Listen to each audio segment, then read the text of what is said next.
Back in the book segment tonight, as we mentioned throughout the program, there is conflicting polling data on the Wisconsin union brawl.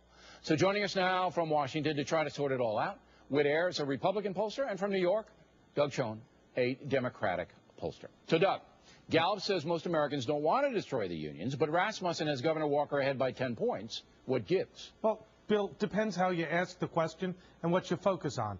Americans, as you said before, don't want to take away fundamental union rights, but they do want to control spending. They do want to hold the line on taxes. And if it's a question of cutting key programs or restricting union rights, they're going to want to restrict union rights. Hence, well, that's not what Gallup says, Doug. Gallup says that Gallup said quite clearly, do you favor cutting back state union workers' benefits and salaries, all right, to make up the shortfall, and 53% of Americans said no. Right, and I read the questions, Bill, and the way they were put was heavy emphasis on collective bargaining rights, much less emphasis on the dire financial state that Wisconsin in, a $3.6 billion deficit. Do you think they rigged the poll? Do you think Gallup's pretty good? I'm not saying they rigged the poll, but the way you ask the question determines the answer on a complicated subject. All right, Mr. Ayres, how do you see it? Well, Doug's right. The fundamental issue here is the fiscal crisis facing the states and our country.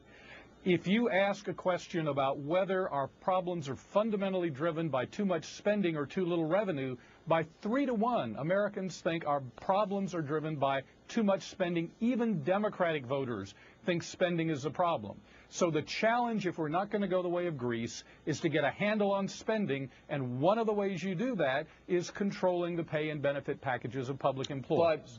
But the fundamental problem here. I understand, and you're absolutely right, Mr. Ayres, that 3 to 1 Americans say the problem isn't lower taxes and revenue stream, it's too much spending. But then when you ask them, that's right, do you want union power diminished, which is really what this is all about, no matter what they say, the majority say, no, we don't. Here's the fundamental problem, Bill. The average pay and benefit package of federal government workers has now passed that of the average pay and benefit package of the private sector workers who are paying those bills. The polling we've done with Resurgent Republic shows that more than 6 out of 10 Americans think that's bad for the country. That issue has to be addressed if we're ever going to get spending under control. All right. Who's going to win this, Mr. Schoen? Who's going to win this thing in the end? I think ultimately the Republicans are going to win. And what we've seen in New Jersey is if it's a good fiscal outcome for the state, the governor benefits. Chris Christie was unpopular during the fight with the Democratic legislature. He's now quite popular. I suspect the same thing. That's an excellent point. Christie's approval ratings were way down while the thing was going on. But once they got it through and once the budget started to shrink, all right, the deficit started to shrink, then his popularity. But remember, Christie is a charismatic guy, and they're Christie rather than the issue. Now, I assume, Mr. Ayres, because you're a Republican, you're going to say the Republicans are going to win.